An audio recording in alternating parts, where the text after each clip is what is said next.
Here's the harsh truth. If you're dealing with toxic people, it's not their fault. It's yours for allowing them in your life. But don't worry, I'll show you how to take back control and leave them powerless. Toxic people don't just appear out of nowhere. They thrive on the cracks in your boundaries, feeding off your reactions. Most people let them wreak havoc because they're too afraid to confront the hard reality.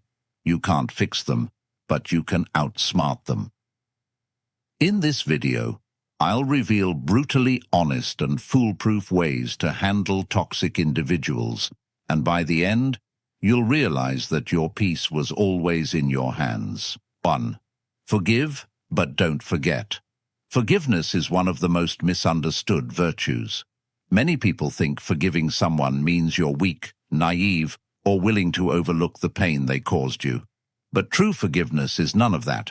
It's not about excusing someone's behavior or welcoming them back into your life with open arms.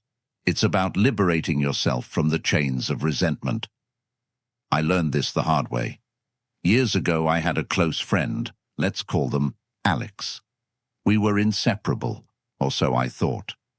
One day, I confided in Alex about something deeply personal, trusting they would keep it between us. But a week later, I found out they had shared my secret with others, twisting the story in a way that painted me in the worst possible light. The betrayal cut deep. I was furious, not just at Alex, but at myself for trusting them in the first place. The anger stayed with me for months, maybe even years. Every time I saw them, or even heard their name, it felt like the wound was reopening. I carried that resentment everywhere, and I didn't realize how much it was weighing me down. Then, during a particularly low moment, I came across a quote. "Resentment is like drinking poison and expecting the other person to die." That hit me hard. I realized that while Alex had moved on, living their life, I was the one trapped in a cycle of anger and hurt. My resentment wasn't punishing them, it was punishing me.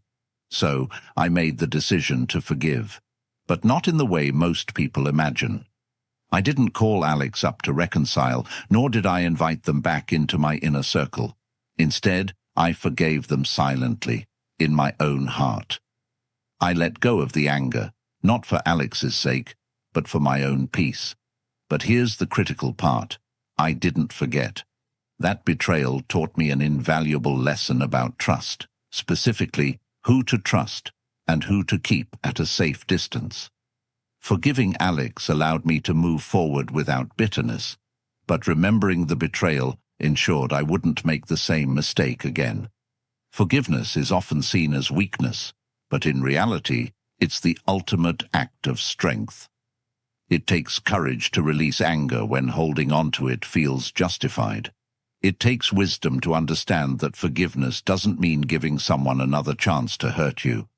Forgetting, however, is a different story. Forgetting invites the same pain back into your life. Think of forgiveness like healing a scar. You don't keep reopening the wound, but you also don't erase the scar. The scar is a reminder, not of the pain, but of the lesson. It reminds you of what you endured and what you learned. It doesn't define you, but it shapes your future decisions. The Stoics often emphasize the power of controlling your emotions, and forgiveness is a prime example of that. By forgiving, you take control of the narrative. You refuse to let the toxic actions of another dictate your peace. By not forgetting, you protect yourself from falling into the same trap. I'll leave you with this thought. Forgiveness is a gift you give yourself, not the person who hurt you. Forgetting, however, is a disservice to your growth. Let go of the bitterness. Hold on to the lesson and carry it with you as a shield, not a burden. 2.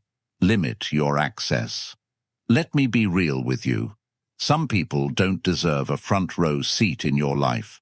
I don't care if they're family, lifelong friends, or colleagues you see every day. If someone's toxic, draining, or constantly disrespecting your boundaries, it's time to downgrade their access. Call it harsh if you want, But protecting your peace isn't selfish. It's survival. Here's the thing. I used to be a people pleaser. If someone wanted my time, energy, or attention, I gave it. No questions asked. I'd stay on the phone for hours with a friend who only called to complain about their life, completely ignoring that I had my own struggles to deal with. Or I'd bend over backward for people who wouldn't even lift a finger for me in return. Sound familiar?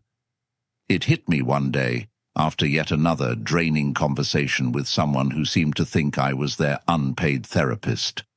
I hung up, completely exhausted, and thought, why am I doing this? What am I even getting out of this relationship? That's when I realized, not everyone deserves unrestricted access to you. Here's where it gets controversial. Limiting access doesn't always mean cutting someone off completely. Sometimes it's about setting subtle boundaries they don't even realize you've put in place.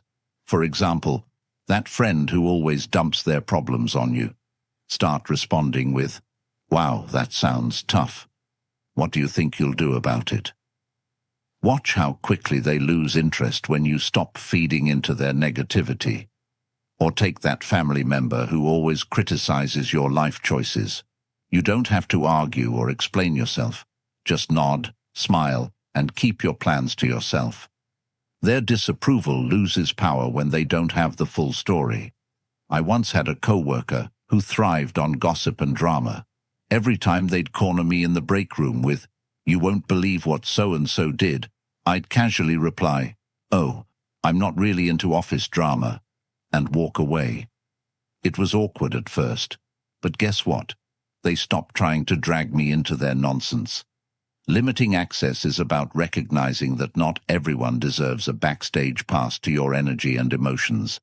It's about creating layers, inner circles for those who uplift you, and outer rings for the energy vampires. And yeah, some people might call you cold or distant for doing this, but ask yourself this. Do you want to be liked by everyone or respected by the right people? Here's the jovial part. Think of your life like a VIP club. You're the bouncer, and not everyone makes the list. The toxic complainers? General admission, if that. The drama queens? They can watch from the parking lot. And the people who truly value and respect you? They're in the VIP lounge with you, sipping the good stuff. Limiting access isn't about being cruel. It's about being smart. Your time and energy are limited resources. Don't waste them on people who don't appreciate them. Because here's the truth. When you start valuing yourself, the right people will value you too. And the wrong ones. They'll either shape up or show themselves out. Win-win. 3. Use humor to disarm them. Sometimes the best way to handle a toxic person is to not take them too seriously. Toxic people thrive on tension. They feed off drama, arguments, and conflict. But what happens when you refuse to give them what they want? Instead of arguing back, you crack a joke, smile, or play along just enough to deflate their ego. It's like popping a balloon. Suddenly, their grand performance falls flat. I remember a particularly toxic coworker who loved to critique everyone.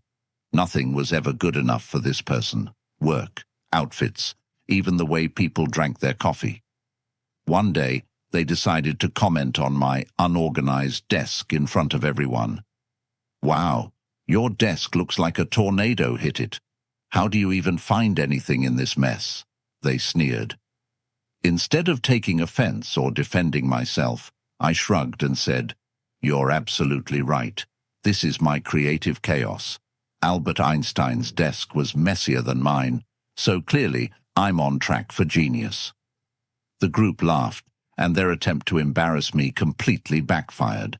After that, they never bothered me about my desk again. Using humor disarms toxic people for a few reasons. It takes the power away from their words. When you laugh at their insults or jabs, you show them that their attempts to hurt you aren't working. It changes the energy of the interaction. Toxic people want negativity. Humor brings levity and unpredictability, which they often can't handle. It puts you in control. By staying calm and witty, you show that you're unshakable, which can frustrate them more than any direct confrontation. But here's the key. Your humor has to be light and clever, not aggressive or cutting. If your joke comes across as sarcastic or mean, it could escalate the situation. The goal is to make their negativity look ridiculous without stooping to their level. For instance, if someone keeps interrupting you in a meeting, you could say with a smile, "Wow, I didn't realize we were playing tag team speaking today. Your turn's over though, it's mine now." It's firm but funny, and gets the point across without creating unnecessary conflict. Humor also works when toxic people try to guilt trip you. If someone says, "Oh, I guess you're too busy to care about me these days," respond with, "You're on to me. I've been auditioning for the role of terrible friend, and it looks like I'm nailing it." It deflates their manipulative tactic while keeping things light. Using humor doesn't mean you're dismissing the seriousness of their toxicity. It means you're refusing to let them drag you into their negativity.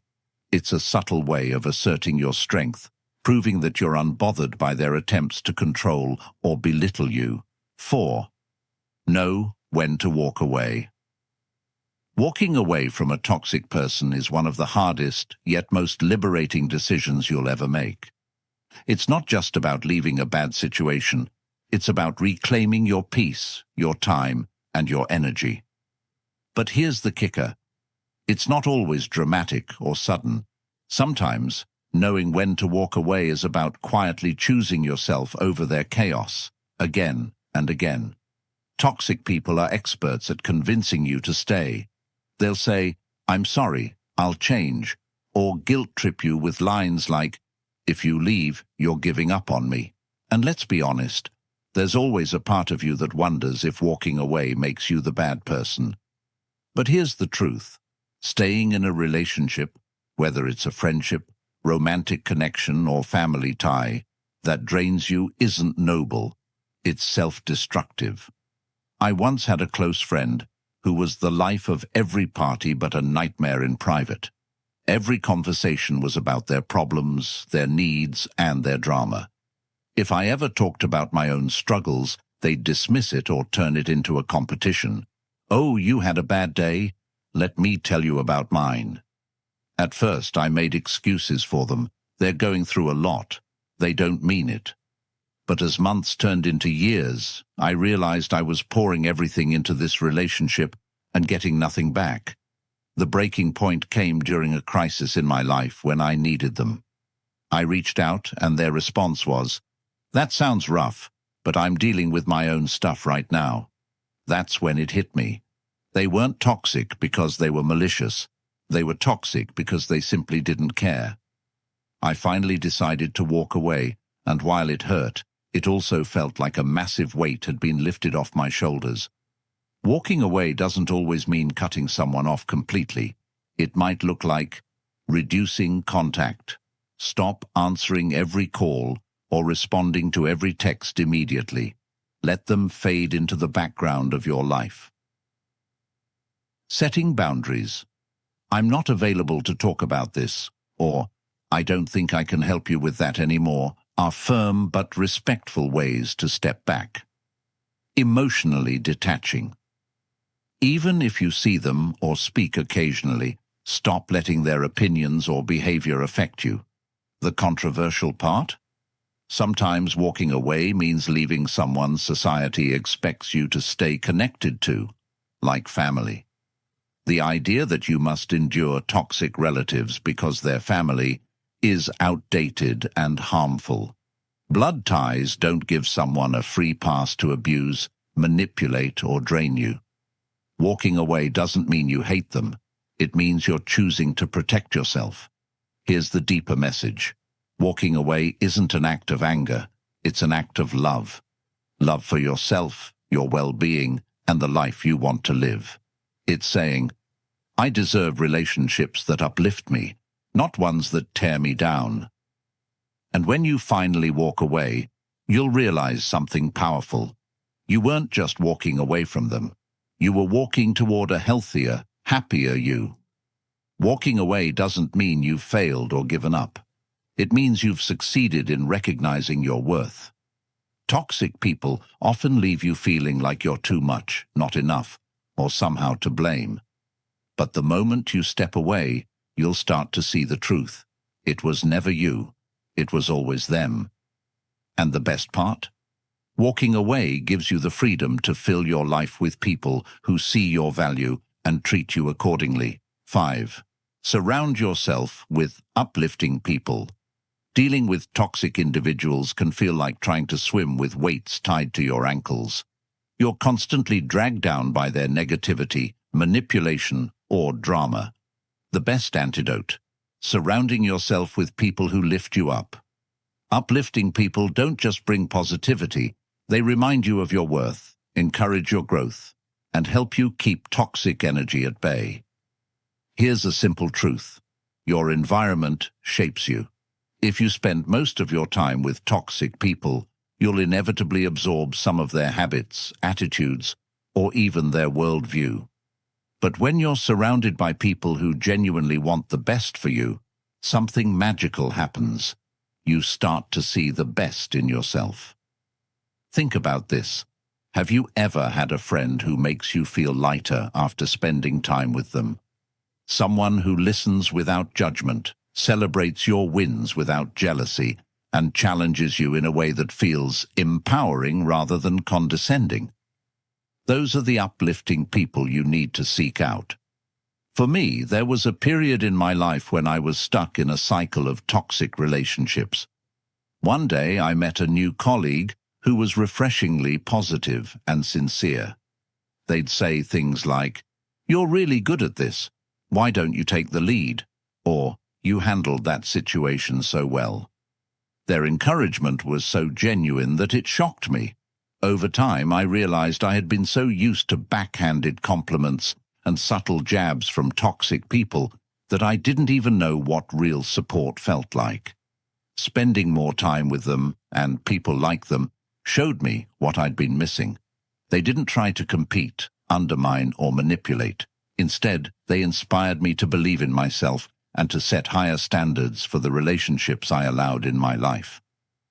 Here's how to surround yourself with uplifting people. Identify your tribe. Look for those who inspire, encourage, and energize you. These might be old friends, mentors, or even new acquaintances. Invest in quality connections. Instead of trying to maintain a large circle of surface-level relationships, focus on deepening bonds with a few genuinely uplifting people. Reciprocate positivity. Relationships are a two-way street. Be the kind of uplifting person you want in your life. Listen, support, and celebrate others authentically. The controversial part: this might mean cutting ties or limiting contact with people who don't uplift you, even if they've been in your life for years. Loyalty is a beautiful trait, but it's not worth sacrificing your peace of mind for someone who consistently drains you. The deeper message is this: uplifting people don't just make you feel good. They remind you that life is meant to be shared with those who see the best in you.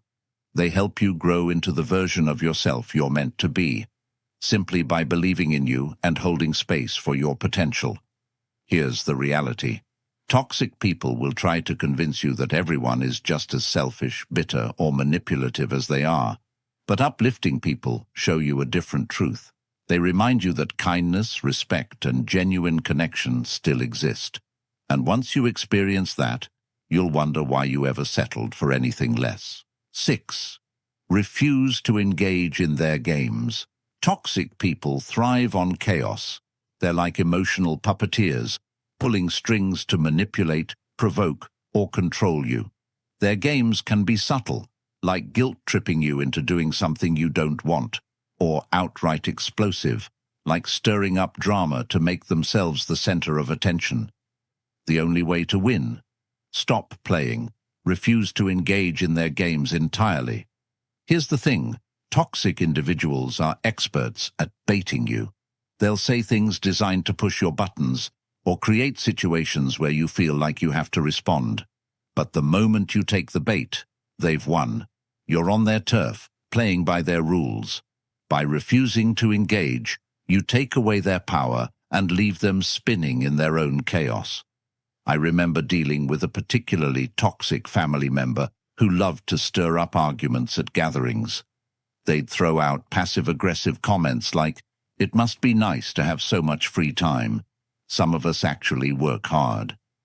At first, I'd try to explain myself or defend my choices, but it only made things worse. They'd twist my words, escalate the argument, and somehow make me the bad guy. One day I decided to stop playing their game. When they made another snide remark, I just smiled and said, "You're entitled to your opinion," then changed the subject. They tried again, but I stayed calm and disengaged. You could see the frustration on their face. They weren't getting the reaction they wanted. Over time, they stopped targeting me because I refused to give them what they craved: drama. Refusing to engage isn't about being passive. It's about being strategic. Here's how you can master this skill. Recognize the bait. Pay attention to the patterns. What triggers you, and how do they try to provoke you? Once you spot their tactics, you can prepare to respond differently. Stay calm. Toxic people want an emotional reaction. Keep your composure and don't let their antics dictate your mood. Respond minimally or not at all. Sometimes silence is your best weapon. Other times a neutral, non-committal response like, "That's interesting," or "I see," is enough to shut them down. Set boundaries. Make it clear that you won't entertain their behavior. For example, "I'm not going to argue about this," or "Let's talk when you're ready to have a productive conversation." The controversial part. Refusing to engage doesn't mean being a doormat. It means choosing not to fight battles that aren't worth your energy. Toxic people may accuse you of being cold, dismissive, or even cowardly, but that's their way of trying to pull you back into the game. Remember, their opinion doesn't define you. The deeper message here is about control, yours. By refusing to engage, you remind yourself that you don't owe anyone your energy, especially not someone who thrives on negativity. You're setting the terms for how you want to interact with the world, not letting someone else dictate them.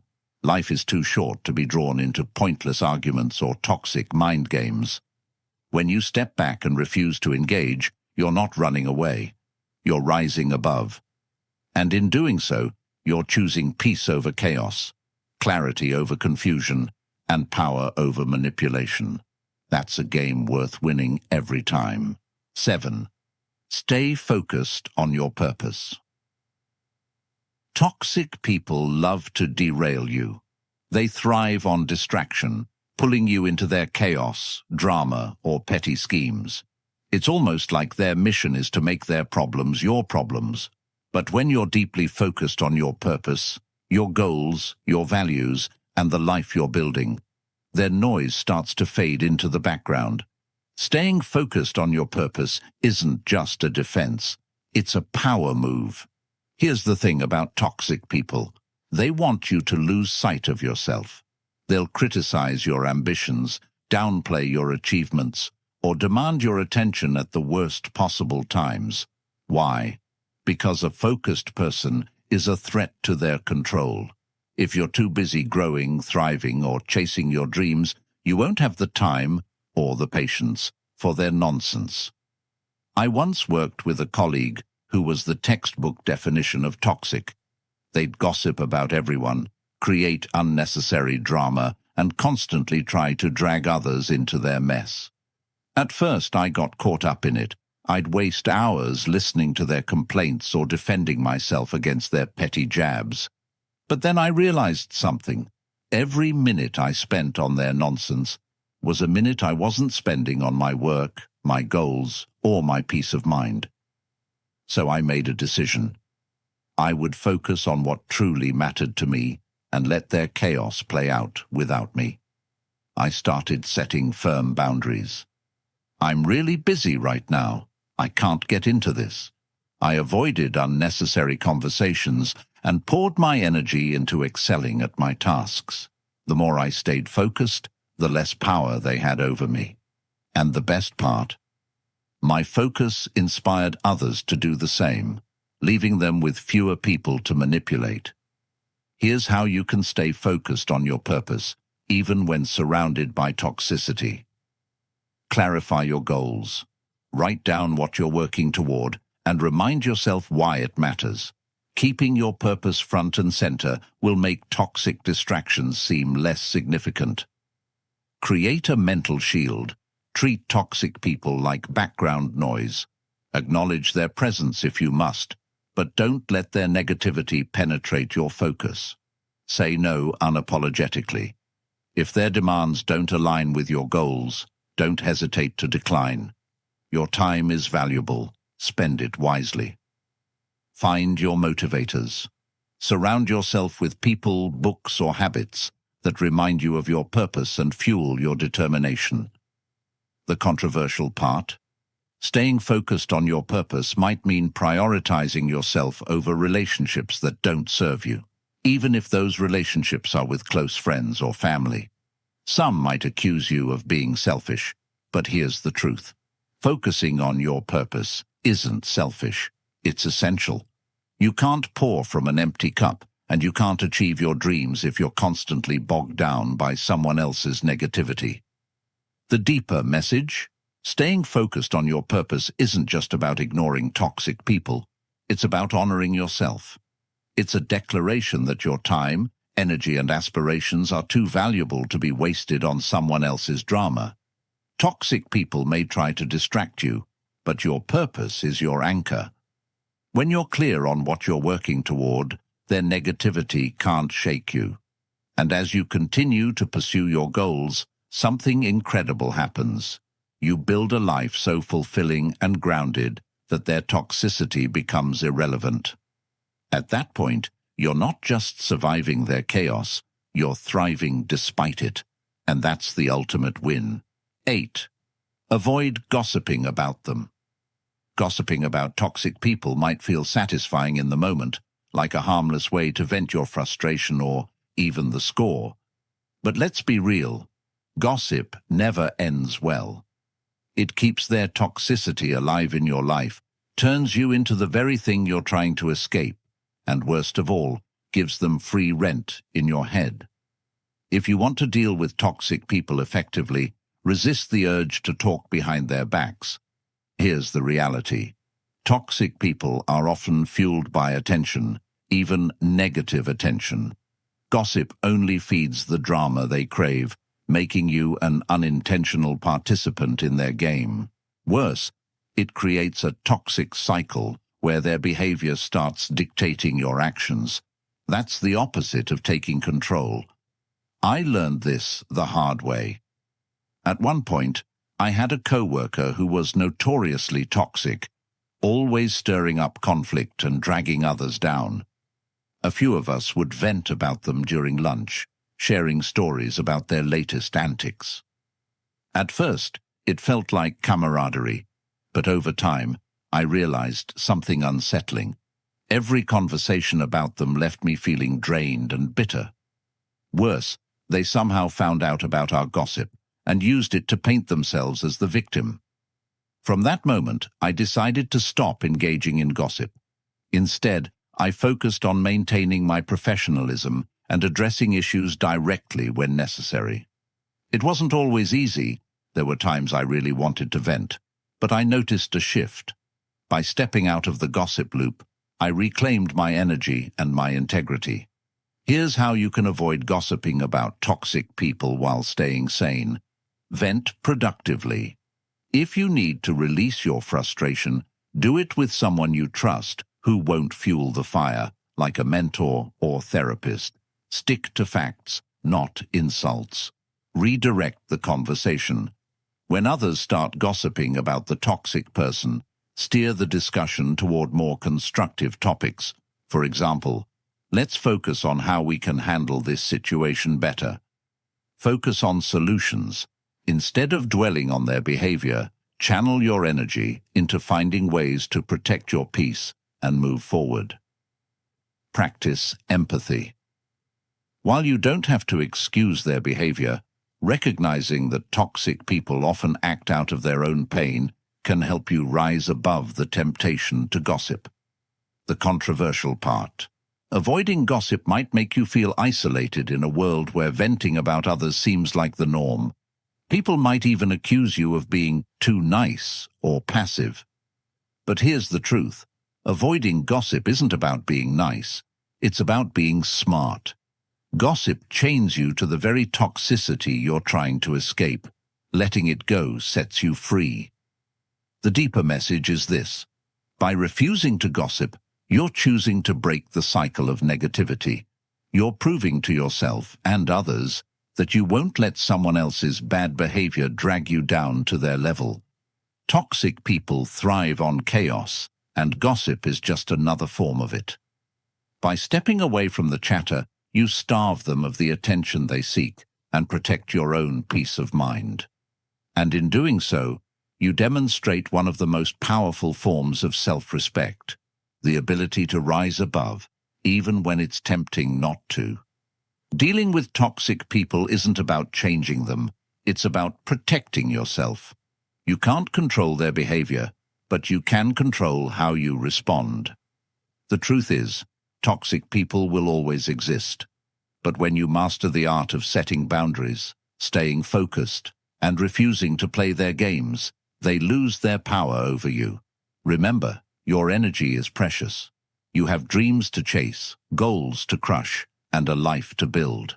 Don't let anyone's negativity distract you from that. Stand your ground, choose your peace, and keep moving forward. If this video helped you take a fresh perspective, leave a comment below and share your own strategies for dealing with toxic people. And don't forget to like and subscribe for more insights to help you live a stronger, more purposeful life. You've got this. Now go claim your power. See you in the next one.